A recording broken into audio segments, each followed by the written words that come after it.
Hey everyone, welcome back to another week of the Triple Play. This is your host Danielle Whaley, and today I am joined by two newcomers to the show. I have Chase Carter and Seth Raborn with me. You guys want to introduce yourselves real quick?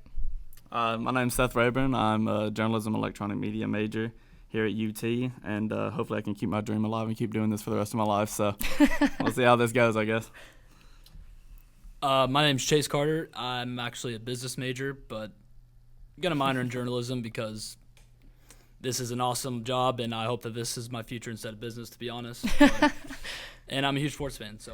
Keeping your horizons pretty broad, Right, or pretty exactly. broad on this. I can't speak today. Man, what a time it has been. The Vols had a bye week this week, so let's just jump into talking about the game that's coming up against South Carolina. It's going to be a pretty big SEC matchup for Tennessee, but let's do a little recap of where Tennessee is as of right now, just to keep our minds fresh on the Vols. So the Vols stand at 5-2 overall, 2-2 in the SEC. They're now looking ahead to a road trip Saturday to Columbia, South Carolina to take on the Gamecocks, who are 3-4 overall, 1-4 in the SEC. So this past weekend, the Gamecocks did not have a bye. They took on UMass, and they were able to get a win, 34-28. But in this game, was there anything that stood out to you that could play a part in Saturday's matchup with the Vols? I mainly saw that they kind of got their quarterback controversy under control. They chose, the freshman Jake Bentley seemed to be pretty poised. So, I think that them having a definite quarterback definitely kind of impacts how we're going to game plan around that. Mm-hmm. Not exactly sure how that's going to work, but I think definitely them picking somebody for the job makes it a little bit easier and a little bit harder for us at the same time. So. Yeah, I agree with that. The fact that they're finally finding offensive identity, for once, they finally scored over 20 points. I'm pretty sure that was their first game all year, getting past that mark. Another thing with them, that on defense, they have a pretty strong secondary. I think they've only allowed 185 yards passing per game. Right. And looking forward, I think that could potentially be a problem for our matchup Saturday. Yeah, they gave up 28 points, but they still forced 4 turnovers, so they still have a strong defense, and obviously their defensive minded under Muschamp, so, they still have a strong defense that I think we definitely need to still watch out for. The one concerning thing about their defense Saturday, though, I think they were up 34-14 going in the fourth quarter and allowed UMass to cut it to 6, and if South Carolina had a 4-minute drive in the game, UMass would have had a chance to win, so that's, I guess, a concern for their defense. They weren't able to close the game against UMass at home, so I guess that's something for a positive for us, at least. That's true. And I think, you guys spoke on it boldly with their defense. I mean, South Carolina's defense, you wouldn't really think of them being so strong. Their secondary is decent. Yeah. With our run-oriented offense, their run defense has been subpar so far. So I think we should have a lot of success unless we just go away from what we do well and try to put Dobbs' hands, which at that point it could be a problem, but we should be able to run all over them. Yeah, I think we should be able to. I feel confident with Tennessee going into this game, but there's just something about going to South Carolina and playing there. It's brutal. I mean, you look back 2 years ago, Tennessee had to take it to overtime to beat South Carolina, and that was quite a time. That was the typical Halloween weekend you expect to see. It was a nightmare. But it's going to be happening again this weekend, and I think Tennessee does stand a good chance to win this. South Carolina just has not looked that great in SEC games. But one thing that stood out to me with South Carolina was they had 194 rushing yards in this game. The Vols have struggled against the rush in all of their games this season. Yeah, so definitely. It's going to be kind of crucial to see how Tennessee's beat-up defense can take on a team like South Carolina, who, whenever I think of South Carolina, I don't really think about a rushing team. Yeah. So it's going to be interesting to see how that works out for the Tennessee defense. But, this was a good non-conference win for the Gamecocks because, like I said, they are struggling in the SEC. So I think this could give them a chip on their shoulder heading into the game against Tennessee. But we have heard some good news for Tennessee coming into the coming weeks. Darren Kirkland Jr. could be back as soon as this weekend, perhaps, and then we could see Cam Sutton in the next couple of weeks. So how could that play into this weekend? I think getting Kirkland back would be huge. Our linebacker depth has taken a huge hit throughout this year, and it'll be really nice to get one of our key parts back. Yeah, definitely getting Kirkland back kind of gives us something for the offense to be feared against. Like for us having Kirkland on defense, that gives them something to fear. Maybe keep them from running up the middle so much. But I mean, yeah, definitely having Kirkland back gives us a leader back on defense and something we've been missing with having the injuries we have. And then something looking forward, I don't think he'll be back this week, but for the rest of the year, and then hopefully postseason aspirations, that'll be a big component for our secondary and for our special teams. I agree. I mean, I think knowing that Sutton could have the potential of coming back, that really makes the rest of the road look promising for Tennessee. So for the winning edge for this week in our segment, the Vols have the chance of winning out for the rest of the season, especially since Butch Jones is so strong after that bye week? I think I saw a stat he was 27-2 after the bye week. So can Tennessee win out, especially if they have players coming back in? I think they can definitely win out. If we can stay healthy, I think we definitely have a great chance of winning. I think we do need to kind of watch out for Missouri. Our defense has kind of been getting gashed a little bit lately. They have a great offense, and I think as long as we can stay healthy, I think we'll be completely fine. Yeah, the schedule is really favorable looking forward. Like, the games to worry about are Missouri, who just lost to MTSU, and then right before that got blown out on the road 2 straight weeks. And at this point, is Vanderbilt on the road the toughest game? Like, has it reached that point? I mean, they definitely have a great defense. Yeah. I think we need to worry about that. But offensively, like, it's reached the point where they're the team I'm most worried about. So at that point, I feel pretty confident we finish the schedule out undefeated in these last 6 games or so. Yeah, it is kind of weird looking at Vanderbilt's that last game and it being a question mark. I don't know how I feel about that for Tennessee, but I mean, if Cam Sutton's back for the Vols, that could be big. But games that I'm looking at, I mean, South Carolina is going to be tough. Tennessee Tech should be an easy homecoming matchup. Kentucky kind of worries me, and I feel like I say that almost every single season. But, growing up where I watched Kentucky athletics all the time, thanks to my father, this Kentucky team looks kind of promising. They barely got by this weekend, not going to lie, but they could cause trouble. Yeah, crazy field goal. That was awesome. But they could cause trouble in Neyland on November 12th, and I don't know how to feel about that. But I still think Tennessee could win out. I think the ball is in Tennessee's court for sure. They have everything that they need. This past week of having no games with a bye week, I think that was big for Tennessee, so we could be seeing some growth, especially in the game against South Carolina. It's going to be huge. I mean, Saturday night game, it's 7:15 kickoff on ESPN2.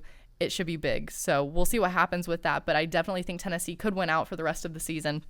Should be interesting. They're 3rd in the SEC East right now, which seems a little off-putting. They've had a favorable SEC schedule so far. They have. And I mean, pretty one of what they've beaten, like Mississippi State, South Carolina, and Vanderbilt, or somewhere around something like that. Yeah, it's a weird season right now for the SEC. I mean, Kentucky is in 2nd place, like you were just speaking to, and then Florida is at the top of the SEC East. Still looking for that to change with the LSU-Florida game that'll be coming up on November 19th, but we'll talk about that more once we get there. But for Tennessee to be 3rd in the SEC East, I mean, did you expect them to be at this point in the season, or were they supposed to be the front runner? At this point, with the stretch we've already had, I'm not that surprised they're in the middle of the pack at this point, because I expected – that was a brutal 4-game stretch. Like, I was optimistically, I was hoping 3-1, 4-0, but 2-2 was realistic, and that's where we are. And in week 8, if you have 2 losses in the SEC, that's going to leave you in the middle of the pack, but that'll even out as the year progresses. Yeah, I definitely didn't expect to be, unless we went through 4-0 on that 4-game streak. But, yeah, I definitely kind of expected us to maybe win 2 of those 4, so I'm not exactly surprised that we're not at the top, but with the hype coming in, I can see where people would have expected that. So now, if we remain in the middle of the pack, then that's a problem. But yeah. Right now, exactly. I'm not surprised and I'm not worried. I think it'll even out by the time the season's over. Yeah, I agree. I mean, I'm so far correct on my prediction with the 2 losses so far. I think I put my final prediction for Tennessee as 11-3 on the season. That's including going to the SEC championship and losing, and then getting a bowl win. But, the 2 losses, people should have expected those to happen. Those are the 2 toughest games that Tennessee was going to have up until this point. So heading into the rest of the season should be smooth sailing. Hopefully there are some question marks that could be close games. Maybe another overtime in Columbia.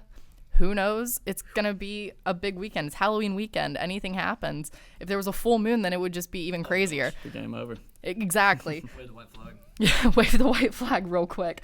But with the SEC, there's 6 SEC teams in the AP Top 25 this week, with 2 teams falling out, being Arkansas and Ole Miss falling from the rankings. But the teams that are left are Alabama at number 1, Texas A&M at number 9, Florida at number 14, Auburn 15, Tennessee staying at 18 for the second week in a row, and LSU at number 19. So what SEC game stood out to you from this weekend? I think definitely a game that stood out to me was the Auburn and Arkansas game. That was intense. I did not expect that. I did see, I did think Auburn probably was favored to win in that. I chose Auburn to win on that one.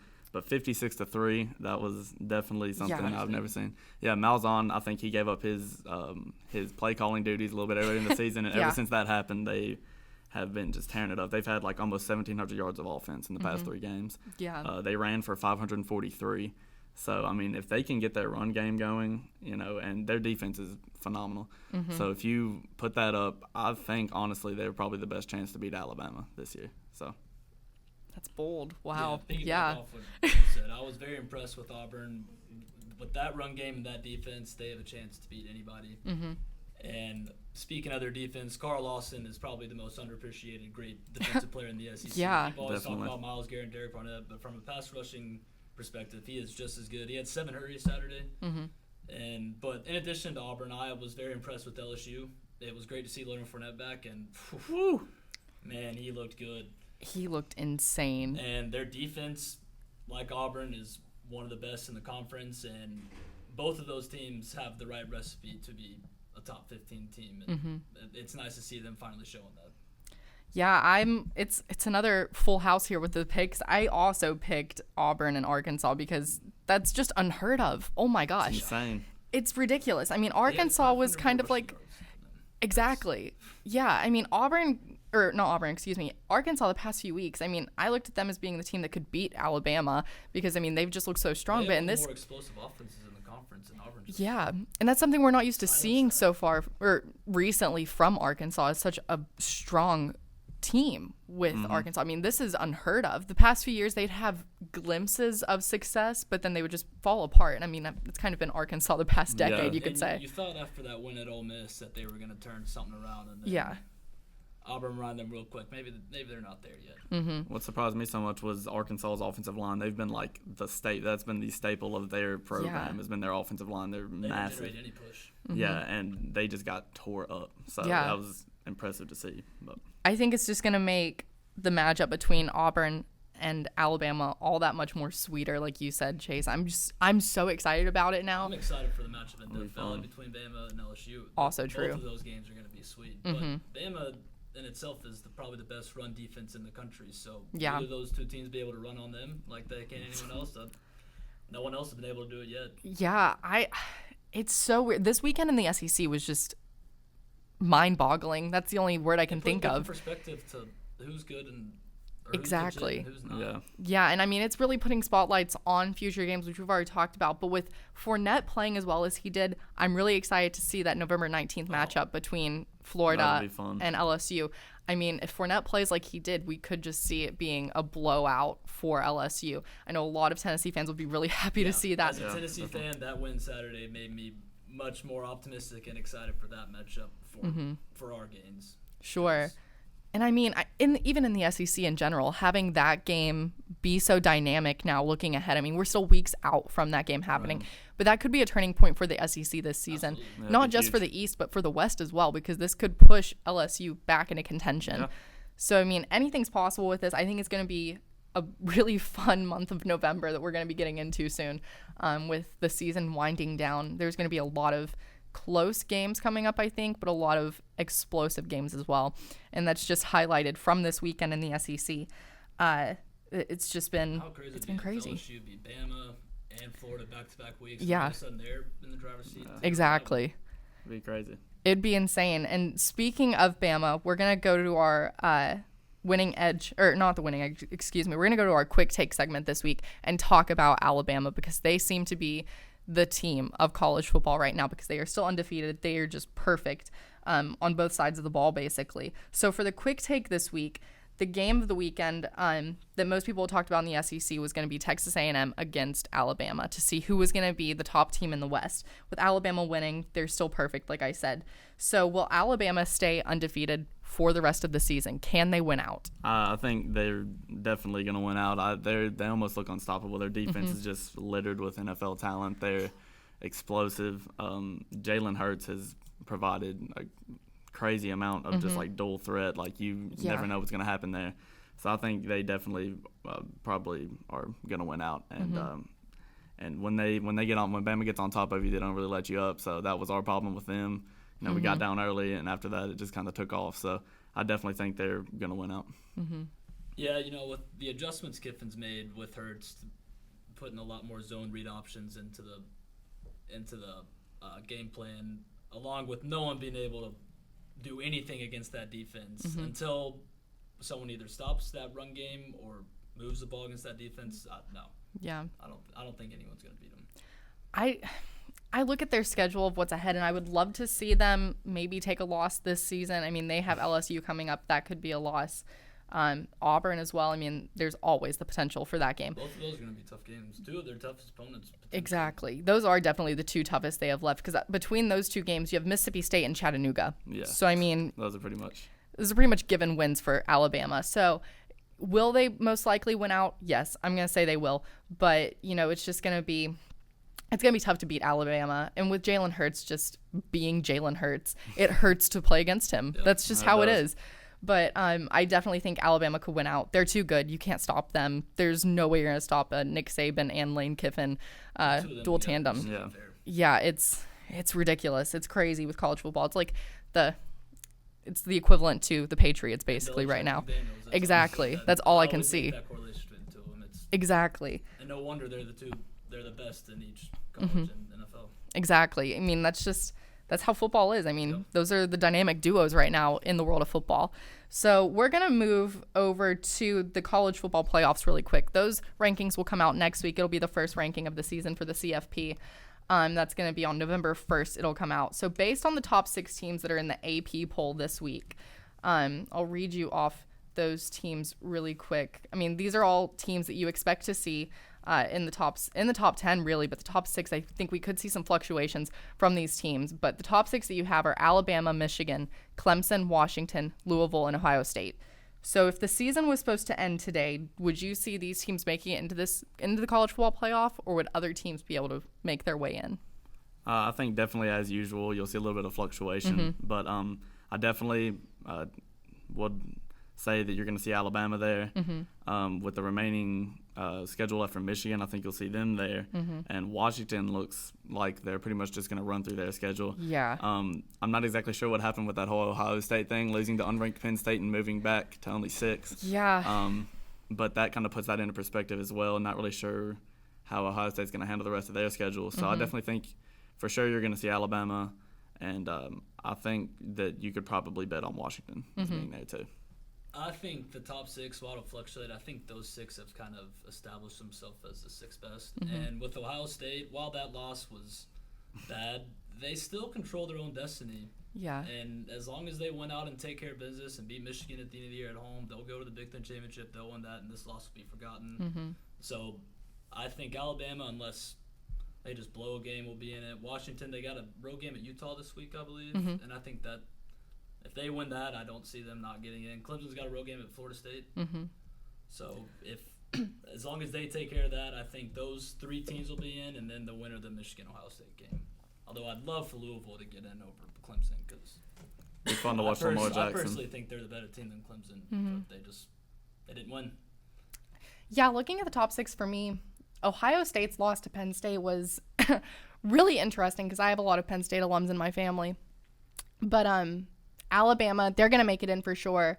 Michigan, I'm going to go ahead and throw them in. I think they'll make it in the top 4. Louisville, I'm throwing them in. I want to see Louisville get in there. I want you in the committee then. What can I say? And then Washington, I would put them in as well. I just think, I don't know, those 4 teams are my top 4 right now. Clemson, they're on the bubble in my opinion. I think Clemson's good, but do I see them making it into the college football playoff? Maybe. They could be like the 5 or 6 team. My perspective on them reminds me of mine on Ohio State last year. They just kept winning, but they weren't really impressing me, and I'm just kind of waiting on that week where they have a bad loss and Louisville deservingly gets their way in there. Yeah, Clemson, early in the year struggled with Auburn, and that game with Louisville, that kind of put things into perspective. I'm not exactly sure how that's going to finish out for them. But yeah, I think Clemson's definitely going to be one of those bubble teams that if they kind of do control their own destiny, if they win these games, then they'll be fine. But you definitely got a few tests in there. Yeah, and I'm also looking at Nebraska as another bubble team. Throwing in a random team. I think Nebraska could be the random team that you could have thrown into the bubble. They've been really good as of late, and they have a lot that they're playing for this season too. So I think Baylor's another one that's still undefeated, and I mean they still have a few tough road games left, I'm pretty sure. But if they somehow take care of business and are undefeated going into the playoff committee decision time, then it's going to be hard to leave them out. Even though I would rather have those 6 other teams in over them, but if the resume fits, then. But that's asking for them to win 3 more road games, so we'll see how that goes. Exactly. I mean, with what's left in the college football season, there's still so many games to be played, so much movement to be made too. So it's going to be very, very interesting to see. But we'll see what happens with the college football playoffs rankings whenever those come out next week on November 1st. So be sure to be watching out for that. But let's go ahead. We're going to skip NFL talk this week, even though there was a tie. Everyone's been talking about this tie, but we're going to talk about the most. Let's just forget about this week. Right. Yeah. We're going to talk about the most unheard of World Series in our lifetime, I would say. The Cubs and the Indians. What? Yeah, definitely. A huge year for Cleveland, though. That's huge. If only the Browns could pick up their slack, it'd be a great time there. Yeah, but, yeah, that's true. Seeing the Indians in the World Series is pretty fun, and obviously seeing the Cubs is huge. So I mean, honestly, whoever wins this, I'm pretty happy for them. As a Braves fan, but still, I'm pretty happy for either one of them. It's nice to see the Indians, a small market team, get in there, and the Cubs obviously haven't been there in a while. So either way, it's kind of a win-win. Yeah. Historically, this is a crazy matchup just because of how little success both teams have had. But this year in particular, these are 2 of the most complete teams with 2 of the best managers and 2 of the best bullpens and 2 of the best defensive teams. So I mean, this is the matchup that I would have wanted to see in the World Series, and I'm really excited to see how it plays out. The chess match between the 2 managers and the depth of the pitching staff and how many guys each team has that can contribute. It's going to be an awesome series. I'm so excited about this series. I mean, I've picked the Cubs to win since the beginning just because I have a lot of connections with, I mean, working for the Smokies, seeing a lot of these players going from the minors and getting into the pros. It's like they've earned this. This is their year. They have to do it. But for the Indians too, this has been a great season for them, especially in the off season, or I mean the postseason, not the off season. We haven't gotten there yet, but in the postseason, it's been insane for them. I mean, they just completely dominated the Red Sox, who were my pick to make it in from the AL. I'm not gonna lie, but this is a very special Indians team. I think both teams are having a very special year, but these are special teams in both cases, where this is kind of. I hate to say it's like the playoffs that America needs, but it is the playoffs that America needs. This is insane. And I mean, both teams have waited a long time to get to this position. The Cubs they haven't been to a World Series since 1945, which everyone has been talking about, and they haven't won since 1908. And for Cleveland, their last appearance was in 1997, so they're more recent, but the last World Series win was in 1948. So it's been such a long time. Both cities deserve this. Exactly. Both cities, for baseball fans in both cities, this is their lifeline. This is what they've both needed. It's been a combined 176 years since both teams won a World Series. That is quite the wait. So let's just get right to it. Who wins this World Series and in how many games? I say Cubs in 6. As good as the Indians have been with their good hitting with runners in scoring position, their pitching, their staff, they've overcome injuries of 2 of their top starters, and they've continued to pitch well in their rotation, and then their bullpen's just phenomenal. But I think this Cubs staff will be the best staff they faced, and I think their bats may not have as much success as they had in their AL playoff series. So, yeah, I think the Cubs have the edge, and I'm going Cubs in 6. Because how can you face Chapman? Yeah, that's true. I'm definitely going to go with Cubs in 5 or 6. I think they have the pitching edge, definitely. They've had the bats going recently, so I mean, honestly, with that pitching staff that they've got, I'm not sure that the Indians really can match up to that in the long run. So I think they'll kind of meet their fate pretty early. But a big key for the Cubs though will be jumping on those starters early, because outside of Kluber, now that all these guys are hurt, maybe Bauer's coming back, but there isn't much there. So as long as they can jump on early, so the Indians can't go to their dominant pin or Andrew Miller, because they bring Andrew Miller in for 2 innings. the Cubs aren't going to score. He's been lights out in the postseason. So right. I think that's the X factor. And I think the Cubs offense is capable of doing that. And that's another reason I think they'll win in 6. I definitely like that Game 1 matchup between possibly Lester and Kluber. Yeah. That'll be awesome. It's going to be so much fun. Fun to watch. And a big key for the Cubs also, Rizzo and Russell, who had been struggling all postseason, finally picked it back up. And then Javi Baez has just been the most fun person to watch in baseball. And while both teams have a lot of pieces that contribute, the Cubs just have a slight edge. Mm-hmm. Yeah, I mean, it's been the best team in baseball all year. How can you bet they have. This has been the year that Chicago has needed. It has been insane watching them. And I mean, the rest of Chicago sports hasn't been doing that hot recently, so it's good to see the Cubs finally being the hot item team in Chicago. So for me, I mean, obviously I'm going to stick with my pick of the Cubs. I originally said they would win in 7 games whenever I said they would play against the Red Sox, but that's not going to happen. I don't want it to go to 7 games, honestly, just for the sake of the Cubs winning. I think they could win it in 5, just because I would love to see the win happen in Wrigley. I could see them losing to Kluber tonight and then winning out after that. Yeah, that could easily happen. Winning tonight against Kluber, I think it's a must-win for the Indians. If they were to go down 0-1 with Kluber after Kluber pitches, I think they'd be done. So yeah, Kluber is going to be one of the best pitchers that the Cubs have faced. He's probably the best pitcher in the Definitely. AL. Mm-hmm. Absolutely. He definitely is. I mean, I'm putting him over Kershaw too. But Kluber he's amazing. Yeah. He's one of my favorite pitchers to watch. And the Indians team this season too has just been so good. But with it being in Cleveland, I think Cleveland's obviously going to have the edge. But they have the Cubs have every chance to win out if they do lose that first game. So I'm going to stick with the Cubs winning in 5 just because I want to see that win happen that would be in Wrigley. It would be a cry fest. A night our country needs. Absolutely. It would be a night that baseball needs. Yeah. It's just going to be amazing if the Cubs do it. So everybody here is picking the Cubs. America's picking the Cubs unless you're from Cleveland.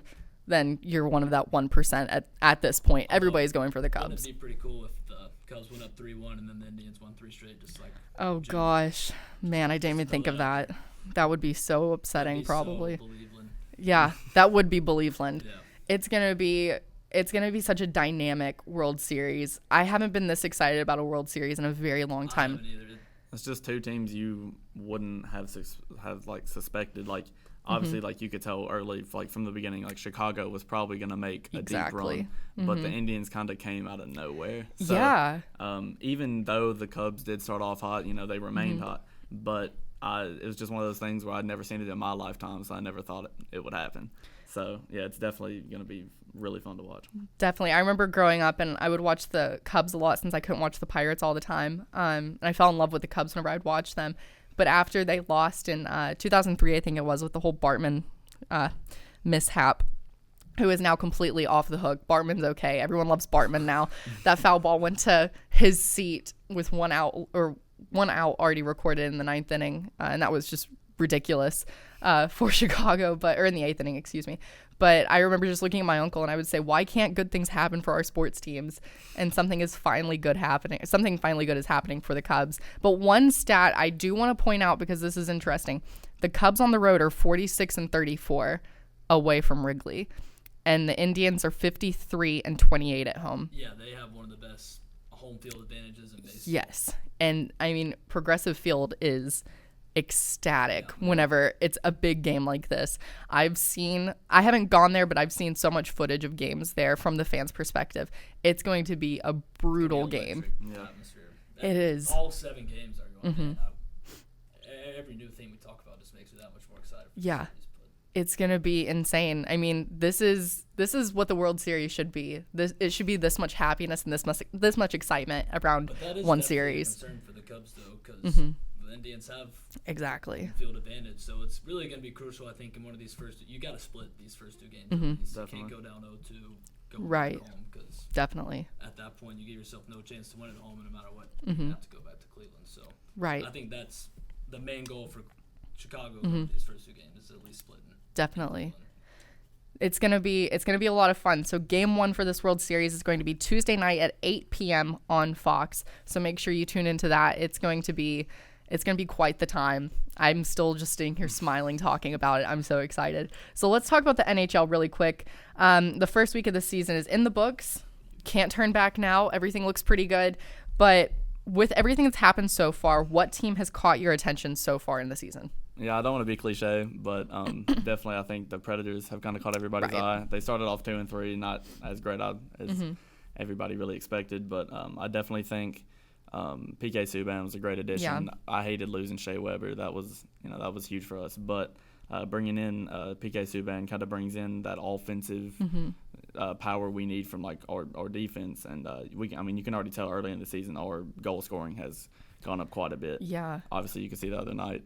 Sadly, your Penguins fell 5-1. It was brutal. But but yeah, I definitely think he fits Laviolette's his system. So I think that's going to play in very well. Their first in power play percentage, they looked incredible. Yeah. They're getting great contributions. They're getting like Kevin Fiala, Arvidsson, and Philip Forsberg. Those guys are all under like 23. So getting big plays from them is huge. Yeah. And I think another team is the Oilers. Connor McDavid's looking great. He's so good. He's like, I've never seen anything like that. Yeah. But yeah, he's looking like he's probably has a chance to win the Art Ross, and he's the youngest captain in NHL history. He's the one who had the 4 goals in his. Oh no, that was Austin Matthews. Yeah, that was Austin Matthews. Matthews, That was insane too. That ridiculous. Is he on the Maple Leafs? I've never seen anything like that. Me neither. But yeah, I definitely think you need to watch the Oilers. They started off hot 5-1. But yeah, definitely Austin Matthews. That was a huge surprise. Yeah. Scoring 4 goals in his opening game, something Sidney Crosby's never done. Which, given Sidney Crosby is more of a facilitator, but still, that's incredible. That's so incredible. But yeah, it's definitely going to be fun to watch those two teams. Definitely. I'm not the biggest hockey guy, but I am a Sharks fan. And after we made it to the Stanley Cup last year, I'm excited to see what we can grow on this year. First week, they had a tough road trip, and I think they're like 3-3 right now. But with Brett Burns and Logan Couture and and Joe Pavelski, those 3 leading the way. I'm hoping, fingers crossed, that they can make another trip back to the Stanley Cup. Yeah. For me, I'm not going to keep my attention on the Penguins. It has been interesting, but I will say Sidney Crosby was back on the ice. That's all I'm going to say about the Penguins. Actually, it's not all I'm going to say about the Penguins. But the team I've been watching out for is Montreal, honestly. They have 4 wins on the season and only 1 overtime loss. That is huge for the Canadians. They've needed that kind of start. That's amazing for them.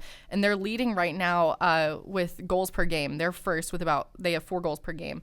And goals against, they're also in first there with 1.6 as the average per game. So, I mean, that's great. What was that? Can't ask for a better Yeah, start. exactly. I mean, that's a great start for them. And one of their wins was a shutout win over the reigning Stanley Cup Penguins. Stanley Cup champion Penguins, not the Stanley Cup Penguins. That's weird. But, yeah, I mean, this is huge for Montreal. And, I mean, could they keep this going? Potentially. I mean, this is one of the better Montreal teams I've seen in a long time. Yeah. And I'm excited about it. Yeah, I definitely think Shea Weber, he's so good. He's a huge addition for them. Yeah. Their defense really needed that. He offers quite a bit offensively, but defensively he's just pretty much going to shut you down. So anytime he's on the ice, you're pretty much safe as far as when it comes to goal scoring. So I think definitely his addition makes them a team to watch. Yeah, he's leading the team right now with 5 points on the season. So I mean that's great. Would y'all consider that trade one of the rare instances where it was a win-win for both teams? I would say so. I would say at least for the Predators. Honestly, last year our defense is great. We've always had, I guess our scouting is just really good. Scouting's been good. The Predators scouting is just really good on defense, and it's just it's crazy to see all the players they've brought up. But definitely, I would think that would probably be a win for the Predators. I mean, so far it looks like it's a win for Canadians as well. So I mean. I definitely think bringing that offensive power from PK Subban was huge for them, and it looks like Shea Weber's, providing quite a bit for the defense. Looks like it was Montreal. Both teams needed, honestly. Absolutely, I think both teams definitely profited from the move itself. I mean, these are the kind of trades you look for every year in hockey because there are so many dynamic players, and I mean, I've seen it before with the Penguins. I mean, getting Bonino last season, that was great for Pittsburgh. He's still doing so well, but I mean, Shea Weber he's so great. I love watching Shea Weber, honestly. So I'm excited to see how Montreal does this season. They could go pretty far. I'm not going to talk about the postseason just yet because it's still so early. We've only had one weekend. But, I mean, they could do fairly well. That's all I'm going to say. They could do pretty darn well. That's all I'm going to say about Montreal. I'm not going to say if they're going to go far, but they could do pretty darn well. But one other sport we're going to talk about really quick to end the show. is the NBA. It's starting Tuesday night with 3 games that are going to be happening. And those are going to be the first one that's going to be kicking off the season is the Knicks against the reigning champions in Cleveland with the Cavaliers at 7:30 on TNT. So real quickly, what team has caught your eye this season that you're going to be watching for? Before that, what a night it's going to be in Cleveland. Yeah. Ring ceremony and Game 1 of the World Series. Who's going to go where? That's the question. Which game is going to be the game to watch? I would hope the World Series. I would hope. I'd be sitting on my couch having both on. Or that. Or you could be in the stands at the World Series watching the game on your phone. I'll just be in a suite. That works too. Yes. For the NBA, I think the Warriors and Cavs are the 2 obvious choices, and I think there's a great chance they'll both be in the finals again this year. But a few other teams that could push either teams in the playoffs. I think the Jazz in the West, they're a young, deep team full of talent, and their length can match up with the Warriors' offense. And then in the East, I think the Celtics, with the addition of Al Horford plus all the other pieces they already had, I think that is one team in each conference that I think could make it tough for the Warriors or the Cavs in the playoffs. Yeah, I hate to say it with all the attention they're getting, but the Warriors just it's incredible. They're just getting rebounds, passing it out, and you've got 3 players right there that can just hit from deep. You got Draymond, one of the best facilitators in the game. He's got his plethora of 3 choices. Shoot a wide open 3, and they're 3 of the best shooters in the NBA. So right. I don't know how anyone's gonna stop them. I'm not sure if anybody can stop them. I'm not a fan of the super team, but I can't say that I'm not going to watch them. Right. And I'm not even a huge NBA watcher, but I'm definitely going to tune in to watch, 3 of the best players in the NBA do their thing. Yeah. Absolutely. I mean, like you guys already said, the Warriors are the team that everyone's going to be watching just because this is going to be a ridiculous team. I haven't seen anything like this in such a long time. Yeah. I mean, they're right up. Already almost were without KD. Yeah, exactly. I mean, I'm holding them to the same level that I did whenever I was younger, and I was a huge NBA fan whenever I was watching like the Lakers and the Celtics, and like it was like the big teams. Those were the 2 big ones because I mean, you had like Kobe, Derek Fisher, those guys were like leading for the Lakers, and then with the Celtics you had the first big 3. Pierce. Yeah, exactly. The first big 3, exactly. So I mean, it's gonna be crazy for the Warriors, but the team I'm watching are the Denver Nuggets because of Jarnell Stokes, and that's the only reason. Because of Jarnell. I am looking forward to the Nuggets too because they're a team with like 7 to 8 young guys. They've drafted well. They got 2 European big men who have been playing very well. Right. Got a bunch of guards that can all score and facilitate. So they're a surprise team that could be exciting and make the playoffs as a 7 or 8 seed. And with Jarnell, maybe he could turn it around. Maybe he finally gets his chance. You never know. Yeah. Proves he's an all-star, right? Exactly. He could do it. He could totally be an all-star. I mean, every Tennessee fan's going to say that. He could be an all-star. I mean, Jordan McRae's almost there, so I mean, exactly. You never know. Josh Richardson, he's playing great. So I mean, we just need a third one. We need a big 3 for Tennessee. That's all we need in the NBA. There you go. Yeah. Tobias, what a guy. He's so good. 5. Yeah, it's going to be a fun season for the NBA. It's going to be a very high-key season, especially with such big teams happening like the Warriors. It's going to be tough to stop them, but that's all we have for the Triple Play this week. A full show with a whole plethora of sports. I think we covered everything except rugby. Maybe we'll cover that one day. That could be a lot of fun. That's a fun sport to watch, but that's all we have this week. Thanks for joining us. For Seth Raborn and Chase Carter, I'm Danielle Whaley. Thanks for joining us here on the Triple Play podcast for the Tennessee Journalist. We will see you next week.